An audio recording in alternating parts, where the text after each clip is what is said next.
வணக்கம். 2019 EO great 3 அந்த தேர்வின் இரண்டாவது தாள் இந்து மதம், சைவம் மற்றும் வைணவம். அதில் இதுவரை 3 பகுதிகள் பார்த்துருக்கோம். இது கடைசி பகுதி, பார்ட் 4.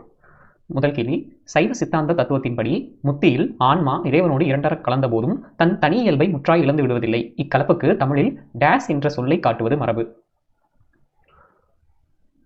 முக்தியில் ஆன்மா இறைவனோட சேர்ந்ததுக்கு அப்புறமும் தன்னோட தனி இயல்பை இழக்காது. அதுக்கு என்ன சொல்றாங்க அப்படின்னா தாடலை அப்படிங்கிறது பதில். இதை தாழ் கூட்டல் தலை. தாழ்னா அடி, இறைவனுடைய அடி சேர்ந்த நம்ம தலைங்கிறது உயிர். நம்ம உயிர் இறைவனுடைய அடியை சேர்ந்துடும். தாழ் கூட்டல் தலை இரண்டும் சேர்ந்து இப்போ தாடலைன்னு அப்படின்னு இரண்டும் கலந்த மாதிரி அடிச்சுல இறைவன் அடி சேர்ந்தான். அதாவது இறந்ததுக்கு அப்புறம் மட்டும் சொல்றதுல நம்ம முக்தியை அடையும் போதே தாடலை அப்படின்னு இது ரெண்டும் சேர்ந்த மாதிரி தாளும் தலையும் எப்படி ஒன்றா சேர்ந்திருக்கோ அதே மாதிரி இறைவன் அடியை நம்ம சேர்ந்துருவோம் அப்படிங்கிறது குறிக்கிறதுக்கு இந்த சொல்ல பயன்படுத்துறாங்க. அடுத்த வினா, கூற்று 1, மலங்கள் நீங்கும் நிலையினை மலபரிவாகம் என்பர். கூற்று 2, ஆன்மாவின் மேல் விழும் இறைவனின் அருள் வீழ்ச்சியே சத்துனி பாதம் என்பர். இதில் சரியானது எது, தவறானது அப்படின்னு கேட்டிருக்காங்க. மலங்கள் நீங்கும் நிலைன்னு மல பரிபாகம், மலங்கள் பரிபாகம் பாகங்களா கொஞ்சம் குறைகிறது அப்படின்னு அர்த்தம். ஸோ மலபரிபாகங்கிறது மலங்கள் நீங்கும் நிலை தான். சரியானது. கூற்று 1 சரி. ஆன்மாவின் மேல் விழும் இறைவனின் அருள் வீழ்ச்சி சத்துனி பாதம். சத்துனி பாதம்னா சக்தி நம்ம மேல விழுவுறது, அதுதான் இறைவனின் அருள் வீழ்ச்சி தான் சத்துனி பாதம் என்பர். அதனால கூற்று 1 மற்றும் 2 இரண்டுமே சரி. அடுத்த வினா, அகச்சந்தான குறவர்கள் என்று அழைக்கப்படுபவர்கள் யார்? சைவத்துல சைவ சமய குறவர்கள் 4 பேர் அப்படின்னு அப்பர், சம்பந்தர், சுந்தரர், மாணிக்கவாசகர் 4 பேர் இருக்கும் பொழுது மறுபடி சந்தான குறவர்கள் என்ன இன்னொரு பிரிவு அப்படின்னு நம்ம கேட்டோம்னா, நாயன்மார்கள் எல்லாருமே அன்பையும் பக்தியும் பரப்ப வந்தவங்க. இந்த சந்தான குறவர்கள் அறிவையும் ஞானத்தையும் மக்கள் இது பண்ணிக்கணுங்கிறதுக்காக பரப்புறதுக்காக அந்த வழி மார்க்கத்துல இது பண்றவங்க சந்தான குறவர்கள் அப்படின்னு சொல்றாங்க. ஒன்றும் இல்லை, குரு மூலியமா சிஷியர்களுக்கு போற மாதிரி அந்த அமைப்பு தான் அது. சந்தான குறவர்கள்ல சந்தான குறவர்கள், புறச்சந்தான குறவர்கள் அப்படின்னு 2 பிரிவு இருக்காங்க. அகம்னா சிவனுடைய அகம், கைலாயத்திலிருந்தே இருக்கவங்க அகச்சந்தான குறவர்கள் அப்படின்னு சொல்லுவாங்க. அது யார் யாருன்னா நந்தி தேவர், நரனகுமாரர், சத்திய ஞான தரிசினி, பரஞ்சோதி அவங்கெல்லாம்.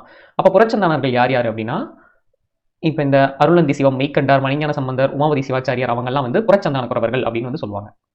அடுத்த வினா, அலையே தானே ஆயிரு வினையில் போக்குவரவு புரிய ஆணையின் நீக்கமின்றி நிற்கும் அன்றே, இது எந்த சித்தாந்த சாத்திரத்தில் கூறப்பட்டுள்ளது?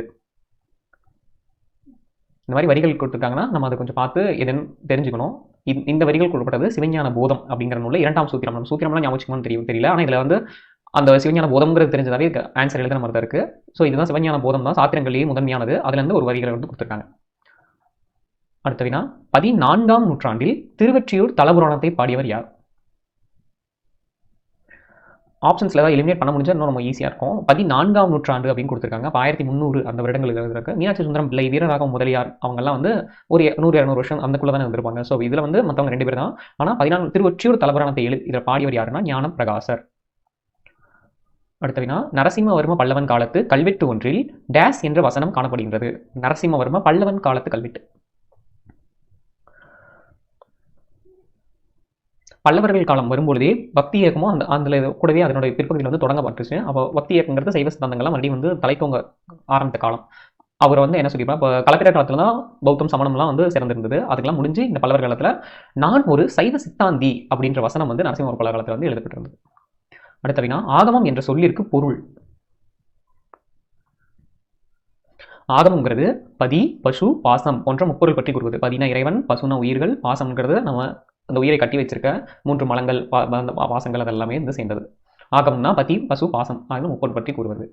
அடுத்த வினா, தமிழகத்து சைவ ஆதீனங்களின் எண்ணிக்கை எத்தனை? சைவ ஆதீனங்கள் தமிழகத்துல 18 இருக்கு. அடுத்த வினா, சைவத்தில் கூறப்படும் 3 வகை ஆன்மாக்கள். ஆன்மாக்கள் சைவ சமயத்தில் கூறப்படுறதுன்னா சகலர், பிரளயாகலர், விஞ்ஞானகலர் அப்படின்னு சொல்றது. இப்போ சகலர் அப்படின்னா என்னன்னா அவங்க கிட்ட எல்லா 3 மலங்கள் ஆணவம், கண்மம், மாயை 3மே இருக்கவங்க, பாசப்பற்றுங்க நீங்காதவர்கள் அப்படின்னு சொல்லுவாங்க சகலர்கள். பிரளயாகலர்னா பிரளயம்னா அந்த உலகம் அழிகிற மாதிரி ஒரு விஷயம். அப்படி நடக்கும்போது என்ன ஆகும்னா அந்த உலகம் மாயை அவங்க கிட்ட போயிடும். ஆணவம், கண்மம், மாயை 3வது அழிஞ்சு போயிடும். ஸோ அப்போ அவங்க கிட்ட 2 தான் இருக்கும், ஆணவமும் கண்மமும் மட்டும் இருக்கும். விஞ்ஞான கலர் அப்படின்னா விஞ்ஞானம்னா விசேஷமான ஒரு ஞானம், அறிவு அப்படிங்கிறதா விஞ்ஞானம். அது அப்போ அந்த நிலைக்கு வரும்போது என்ன, அவங்க வினை பயனும் அழிஞ்சிடும். கண்மமும் போயிட்டு மிக குறைந்த அளவில் அவங்க கிட்ட ஆணவம் மட்டுமே இருக்கக்கூடிய நிலைக்கு வந்துருவாங்க. அதுதான் விஞ்ஞான கலர் அப்படின்னு சொல்றது.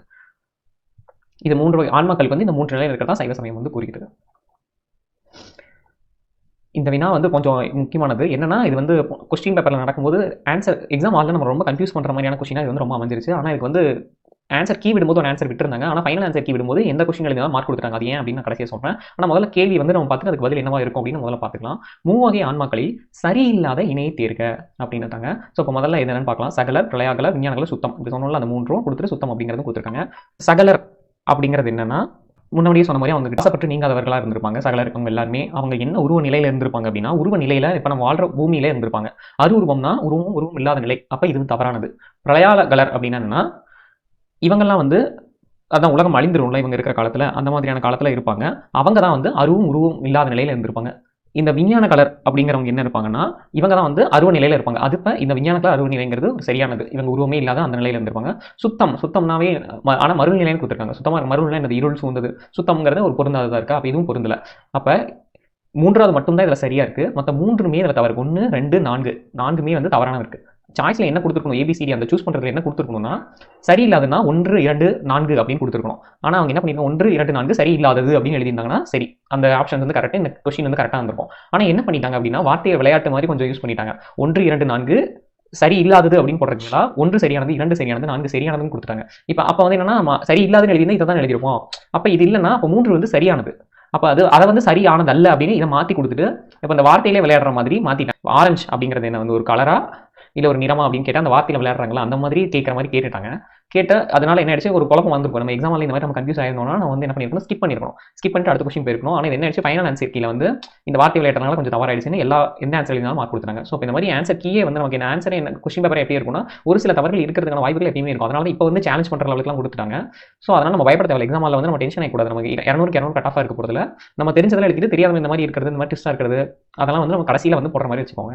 அதே தான் அதுக்கு அடுத்த கொஸ்டின் இதே மாதிரி தான் வந்து சாய்ஸ்ல வந்து தப்பு பண்ணிட்டாங்க. பட் நம்ம கொஸ்டின் மட்டும் என்னன்னு பார்த்துக்கலாம். சுத்த வித்தை, ஈஸ்வரம், சதாசிவம், சிவம், அது எல்லாத்துக்கும் என்ன இணையம் கேட்டிருக்காங்க. சுத்த வித்தை அப்படிங்கிறது என்ன மாதிரினா, சுத்த வித்தை அப்படின்னு சொல்லுவாங்க. இது இதுமே வந்து சைவத்தோட 5 பொருள் அப்படின்னு சொல்லுவாங்க. அந்த மாதிரி இதில் இருக்கிறதும் அதில் வர்றது. சிவம் அப்படிங்கிறது முற்றிலும் வந்து ஞானத்திலேயே இருக்கிறது சிவம். சக்தி அப்படிங்கிறது கிரியைனா அந்த செயல் இல்லைன்னா ஆற்றல், அந்த வடிவத்திலேயே இருக்கிறது வந்து முற்றிலுமா வந்து ஆற்றல் வடிவத்திலே இருக்கும். அது வந்து சக்தி. சதா சிவம் அப்படின்னா சிவன் சக்தி ரெண்டும் சேர்ந்தது. அப்போ ஞானம் கிரியை வந்து சமமாக இருக்கிறது. சுத்த வித்தை அப்படின்னா ஞானம் குறைந்து கிரியை வந்து அதிகமாக இருக்கும். சுத்தமாக வித்தை மட்டும் தெரியும் உங்களுக்கு, சுத்தமாக முழுவதுமாக வித்தை, அந்த வித்தை மட்டும் தான் செய்யும். எப்படி செய்யணும் அப்படிங்கிறது தான் தெரியும். இப்போ கண்ணப்ப நாயனார் அப்படின்னு சொல்லுவாங்கல்ல, லிங்க வடிவத்தில் இறைவனுக்கு வந்து ஒரு கண்ணில் இருந்து ரத்தம் வந்துட்டே இருக்கும், அவரோட கண்ணை எடுத்து வச்சாரு. அந்த மாதிரி அவர் ஞானம் இல்லைனாலும் அவர் வந்து இறைவனோட பக்தியில் அதை செய்கிறார். அந்த மாதிரி இருக்கிறது. ஈஸ்வரம்னா நமக்கு இப்போ நிறைய தெரிஞ்சிச்சுன்னா அடக்கமாயிடுவாங்க. அந்த மாதிரி ஞானம் அதிகரித்து கிரியை குறைந்த நிலை இப்படி இருக்கிறது தான். இப்போ இதில் வந்து இது கரெக்டாக இருக்குது அப்படின்னு பார்த்தீங்கன்னா, இதுலேயும் வந்து சதாசிவம் வந்து ஞானம் கிரியும் சமமாக இருக்கும். இது மட்டும் தான் கரெக்டாக இருக்குது. சரி இல்லாத கேட்கும்போது இதில் 1, 2, 4 தான் வந்து அவங்க கொடுத்துருக்கணும். அதே மாதிரியான வார்த்தை விளையாட்டில் இவங்க ஆப்ஷன்ஸ் வந்து 1 வந்து சரியானது, 3, 4 வந்து சரியானது அப்படின்னு கொடுத்துட்டு இப்போ சரியானது இல்லை அப்படின்னு சொல்லிட்டு ஆன்சர் கீ ரிலீஸ் பண்ணும்போது 2, 4 சரியானது அல்ல, இப்போ இது வந்து தவறாக இருக்குது அப்போ அப்படிங்கிற மாதிரி இந்த வார்த்தை விளையாட்டில் வந்து தப்பு பண்ணிட்டாங்க. அதனால தான் என்ன பண்ணிட்டாங்க, ஃபைனல் ஆன்சர் கீழே எதில் இருந்தாலும் வந்து ஆன்சர் மார்க் போட்டாங்க. ஸோ நமக்கு இதை விட்டுறலாம். ஓவரால் நம்ம என்னன்னா இந்த கான்செப்ட் மட்டும் நம்ம தெரிஞ்சுக்கலாம். அடுத்த வினா, இடைக்காலத்து இலக்கியத்தில் தமிழ்நாட்டு மக்களின் வாழ்க்கை பற்றி அறிவிக்கும் நூல் எது? இதுக்கு விடை பெரிய புராணம். பெரிய புராணத்தில் தான் 63 நாயன்மார்களுடைய கதை இருக்கும். அது 63 நாயன்மார்களையும் யாரு, அப்போ அந்த காலத்தில் வாழ்ந்த மக்களுடைய வாழ்க்கையை பற்றி சொல்லாமல் அவங்களோட வரலாற்றை வந்து பூர்த்தி செய்ய முடியாது. ஸோ அதனால் இடைக்காலத்து இலக்கியத்தில் வந்து தோன்ற மக்களின் வாழ்க்கையை சொல்வது பெரிய புராணம். அடுத்த வினா, மாயையின் வகை யாவை? மாயை 2 வகைப்படும். சுத்த மாயை, அசுத்த மாயை. மாயைன்னா இந்த உலகமே ஒரு மாயை அப்படிங்கிற மாதிரி சொல்லுவாங்க. அதுல என்ன, அப்போ சுத்த மாயை, அசுத்த மாயை.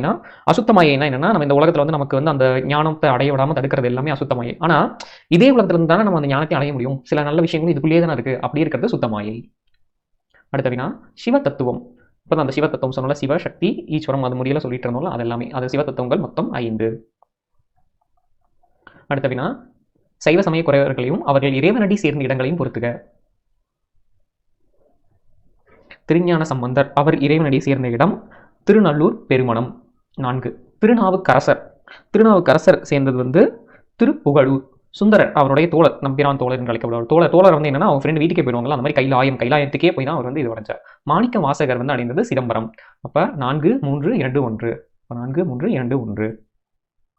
அடுத்த வினா, அடியவர்களையும் அவர்கள் வாழ்ந்த காலத்தையும் பொறுத்துக. அவர் எந்த காலம் வரையும் வாழ்ந்தார்கள், அவர் எந்த அகவை வயது வரையும் வாழ்ந்தார்கள் அப்படிங்கிறத கேட்குறாங்க.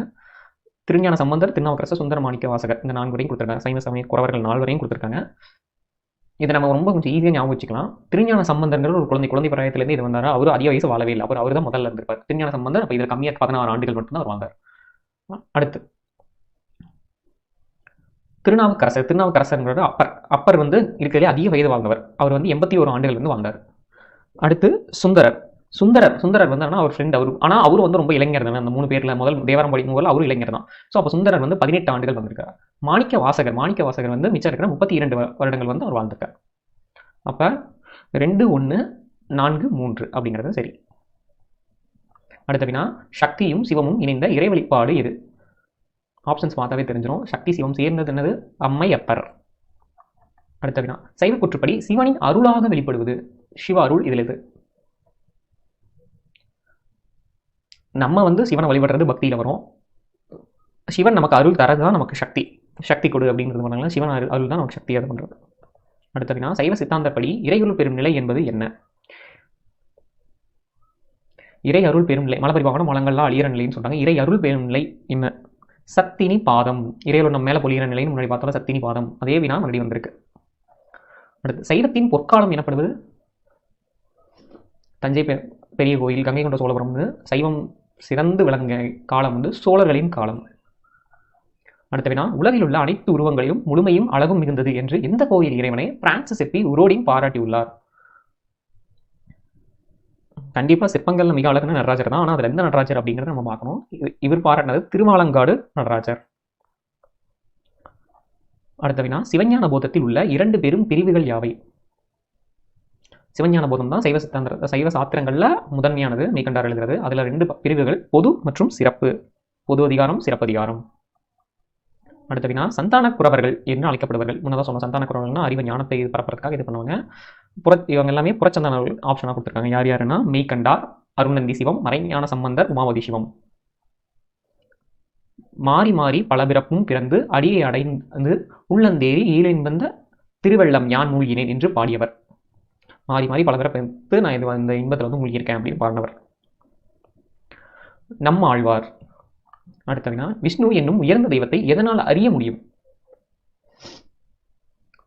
மந்திரம் சொல்லி நம்ம வந்து அவரை வணங்கலாம். ஆனால் அவரை அறிஞ்சிக்கிறது, அவருடைய ஒவ்வொரு அவதாரங்களை பற்றியும் அந்த மாதிரி ஒரு பெரும் ஒரு கடவுள் இருக்கிறது அறிஞ்சிக்கிறதுக்கு உதவுறது வேதங்கள் மூலியமாக தான் கடவுளை வந்து நம்ம அறிஞ்சிக்கிறதுக்கு விஷ்ணுவை வந்து அறிய முடியும்.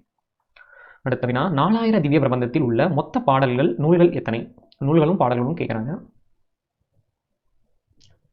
இப்போ ரெண்டில் ஏதாவது ஒன்று தெரிஞ்சிருந்தா கூட எழுதிக்கலாம். நூல்கள் வந்து 24, பாடல்கள் 3776. இதே மாதிரி தான் இதே வினால நம்ம சொல்லியிருப்போம். 4000 திவ்ய பிரபந்தத்தில் உள்ள பாடல்கள் எண்ணிக்கை 3776.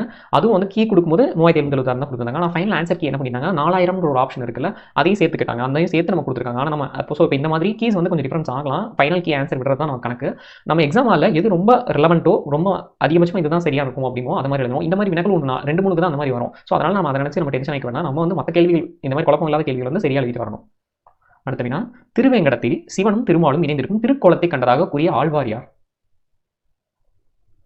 சிவ திருமால் 2 பேருமே ஒட்டுக்கா பார்த்தேன் அப்படின்னு சொல்றது யாருன்னா பேயாழ்வார். அடுத்த வினா, ஆழ்வார்கள் 12 முதல் ஆழ்வார் என அழைக்கப்படும் மூவர் யார்? இது பார்த்தோன்னே தெரிஞ்சிருக்கலாம். பொய்கை ஆழ்வார், பூதத்தாழ்வார், பேயாழ்வார். இவங்க 3 பேர் தான் முதல் ஆழ்வார்கள். அடுத்த வினா, 4000 திவ்ய பிரபந்தத்தில் 1000 தொகுத்தவர்களின் சரியான இணையை காண்க.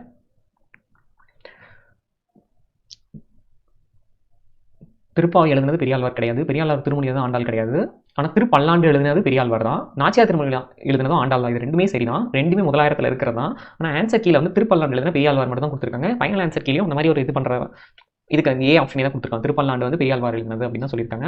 ஆனால் அப்போல்லாம் வந்து கீ சேலஞ்ச் அப்படிங்கிற ஆப்ஷனே இப்போ இல்லை. இப்போ வந்து இருக்குது. இப்போல்லாம் நமக்கு இந்த மாதிரி வினாக்கள் வந்திருக்குன்னா நம்ம இதுவும் சரி அப்படின்ற மாதிரி இருக்கிற பட்சத்தில் நம்ம அது வந்து கேட்கலாம். ஆனால் எக்ஸாம்லாம் இந்த மாதிரி ஏதாவது ஒன்றா வந்து குறிச்சிட்டு வந்துருங்க. கண்டிப்பாக நமக்கு எது ரொம்ப ரெலவெண்ட்டாக இருக்கோ அதை சொல்லி எழுதிட்டு வந்துருங்க. அடுத்த வினா, இறை நம்பிக்கையும் அர்ப்பணிப்பும் சேர்ந்த நிலைப்பாடு எது? இறை நம்பிக்கையும், இப்போ பக்தினா இறை வழிபடுற முறை தான். நம்பிக்கையும் அர்ப்பணிப்பும் சேர்ந்த நிலைப்பாடு, அதுக்கு வந்து என்ன பேருனா பிரபத்தி அப்படின்னு பேர். நம்பிக்கையும் அர்ப்பணிப்பும் நம்ம அவங்க மேலேயே இது பண்ணுறது பிரபத்தி அப்படின்னு சொல்லுவாங்க. அடுத்த வினா, ராமானுஜர் பிரம்மசூத்திரத்திற்கு எழுதிய உரையின் பெயர் என்ன? ராமானுஜர் எழுதிய பிரம்மசூத்திரத்தில் எழுதிய உரை தான் வந்து ஸ்ரீபாஷ்யம். பாஷ்யம்னா உரை எழுதுனதுன்னு அர்த்தம். ஸ்ரீபாஷ்யம்னா உயர்ந்த அளவுக்கு, உயர்ந்த திரு அப்படின்னு சொல்லுவாங்க. அந்த மாதிரி உயர்ந்த ஒரு உரை எழுதியிருக்காரு பிரம்மசூத்திரத்துக்கு ராமானுஜர் வந்து ஸ்ரீபாஷ்யம். அடுத்த வினா, வால்மீகி முனிவர் நாரதரிடம் கேட்ட கேள்வி. வால்மீகி ராமாயணம் எழுதினவர். அவர் வந்து நாரத முனிவர்கிட்ட கேட்கிறாரு, எவன் கல்யாண குணங்கட்டு கடலாயிருப்பவன் அப்படின்னு சொல்லியிருக்காரு. வால்மீகி ராமாயணம் எழுதியிருக்காரு. ஆப்ஷன்லி ராமபிரான் கொடுத்துருக்காங்க. ஆனாலும் ஆன்சர் இதே தான். நம்ம ஆனால் கெஸ் பண்ணிட்டே இது பண்ணக்கூடாது. ஆனால் சில இதெல்லாம் கவனிக்கணும். வால்மீகி ஏன் சொல்கிறாங்க, அப்போ அவர் வந்து பாராட்டு யார் அப்படின்னு கொஞ்சம் பார்த்து சொல்லலாம் ஆன்சர். அடுத்த வினா, எம்பெருமான் திருநாமங்களை கூறுவது மிகச்சிறந்த தர்மம் என்று கூறுவது. ஸோ இதில் தர்மம் வருது தர்மரா அப்படின்னா அப்படிலாம் கிடையாது. அதனால கொஞ்சம் அவேர்டாக இருக்கிறது தவிர ட்ரிக்கெல்லாம் யூஸ் பண்ணுறோம் அப்படிங்கிறது இல்லை. கடைசி ஆன்சரே தெரியலங்கிற பட்சத்தில் அதெல்லாம் பண்ணலாம். ஆனால் இதுக்கு ஆன்சர் வந்து எம்பெருமான் திருநாமங்களை கூறுவது மிகச்சிறந்த தர்மம் என்று சொல்லியவர் வந்து பீஷ்மர் அப்படின்னு கொடுத்துருக்காங்க. அடுத்த வினா, கு குட்டல் இரு குட்டல் உ குரு இவற்றுள் ஊ என்பது எதனை குறிக்கிறது? கு என்றால் சித்திகளை வழங்குபவர், இரு என்றால் நம் பாவங்களை நீக்குபவர், ஊ என்றால் சிவன். ஊ என்றால் சிவன் என்பது பொருள். அதாவது ஒரு குரு எப்படின்னா நமக்கு சித்தியெல்லாம் கொடுத்து நம்ம பாவங்களை அளித்து நம்ம சிவனையே அவருடைய அடியிலே சேர்க்கிறவர், அந்த மாதிரியான பொருள் வருது குரு அப்படிங்கிறது. அப்ப ஊ என்பது சிவனை குறிக்கும். அடுத்த வினா, 6ஆம் நூற்றாண்டில் பக்தி இயக்கம் தோன்ற காரணம். பக்தி வழிபாடு இருந்திருக்கலாம், அது ஒரு இயக்கமாகவே மாறுறதுக்கான காரணம் என்ன? மற்றதனுடைய ஒரு வளர்ச்சி. அது வந்து வளர்ந்து நம்மளை அழிக்கிறது. ஒரு இன்னொரு மதத்தை வந்து கொஞ்சம் ஓவர் இதாக பண்ணுறது, அது இது பண்ணுறது தான். ஸோ அப்போ இதில் வந்து என்னன்னா, மற்ற ஆப்ஷன்ஸை விட புத்த சமயங்களின் வளர்ச்சி அது வந்து கொஞ்சம் மற்ற பக்தி சம்பந்தமான இதெல்லாம் வந்து தடையை கொஞ்சம் இது பண்ணுறதால இது ஒரு இயக்கமாகவே மாற வேண்டிய சூழ்நிலை வந்தது. அடுத்த வினா, திருமங்கை ஆழ்வாரின் திருநெடுந்தாண்டகையும் ஆண்டாளின் திருப்பாவையும் 4000 திவ்ய பிரபந்தத்தின் 2 நூல்கள் கொடுத்து 4000 திவ்ய பிரபந்தத்தோட என்னன்னு கேட்டிருக்காங்க. ஆன்சர் இரு கண்கள். அடுத்த வினா, பேயாழ்வார் திருமாலோடு திருமகளையும் இணைத்து பாடியதன் விளைவாக தோன்றிய கொள்கை. திருமாலோடு திருமகளையும் சேர்த்து பாடினதுனால ஸ்ரீ வைணவம். ஸ்ரீனா என்னது? திருமகள் அப்படிங்கிறதான பொருள். ஸோ ஸ்ரீ வைணவம், ஸ்ரீ வைணம். அடுத்த வினா, கோதை நாச்சியார் என்ன அழைக்கப்படும் ஆழ்வார். ஆழ்வார்கள் ஒரே ஒருத்தவங்க தான் பெண். அந்த பெண் கோதை நாச்சியார் யாருன்னா ஆண்டாள். அடுத்த வினா, அன்பாவாய் ஆரமுதம் ஆவாய் அடியேனுக்கு இன்பாவாய் எல்லாமும் நீ ஆவாய் என பாடிய ஆழ்வார். இதற்கு விடை திருமழிசை யாழ்வார். அடுத்து, கருடனை அருகில் வைத்துள்ள கடவுள். கருடனாவே நமக்கு தெரிஞ்சிடும். கருடன் யாரோட வாகனம்? நாராயணனோட வாகனம்.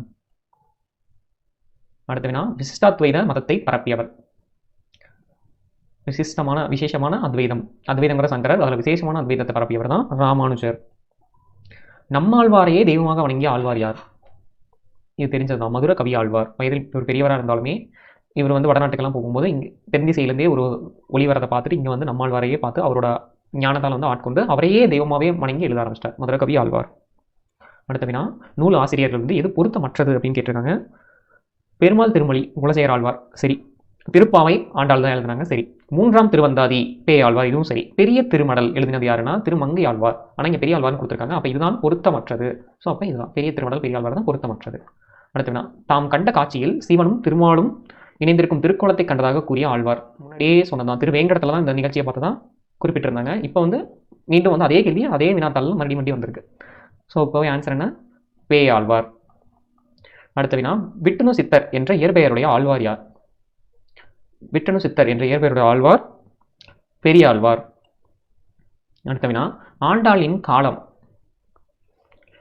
ஆண்டாள் ரொம்ப முக்கியமானவங்களால அவங்களோட காலம் மொத்த கொண்டு நம்ம தெரிஞ்சு வச்சுக்கிறதா இருக்கு. தெரிஞ்சிருந்தாவே நம்ம எழுதிடலாம் ஆன்சர். கிபி 885. அடுத்த வினா, திருவாய்மொழி பாடல்களின் எண்ணிக்கை. திருவாய்மொழி நம்மாழ்வார் எழுதினது, அதில் இருக்க பாடல் எண்ணிக்கை 1100. அடுத்த வினா, பச்சைமா மலைப்போல் மேனி பவளவாய் கமலச்செங்கன் என பாடிய ஆழ்வார். நம்ம கேட்டதுதான், ஆனால் அதை பாடின ஆழ்வார் யார் அப்படின்னு கேட்டிருக்காங்க. இதை பாடியவர் தொண்டரடி பொடியாழ்வார். அடுத்த வினா, அம்புலி பருவத்தில் சாம வேத தான தண்டம் எல்லாம் பாடி அழைக்கும் மரபை தொடங்கி வைத்தவர். அம்புலி பருவம் அந்த மாதிரி இது எங்கே வரும்னா பிள்ளை தமிழ் பாடுவாங்கல்ல அந்த மாதிரி அதில் வர்றது. ஸோ அதில் வந்து ஒரு பருவம் 7வது பருவம் அம்புலினா நிலாவை காட்டுறது. குழந்தைங்களுக்கு அம்மா வந்து நிலாவை காட்டுவாங்கல்ல, ஒரு 15 மாதங்கள் இருக்கும்போது அதை காட்டுவாங்க. அது வந்து கடவுளே இது பண்ணி பண்ணும்போது அதில் வந்து சாம வேத தான தண்டம் அதெல்லாம் பாடி அழைக்கும் மரபை தொடங்கி வைத்தவர் பெரியாழ்வார்.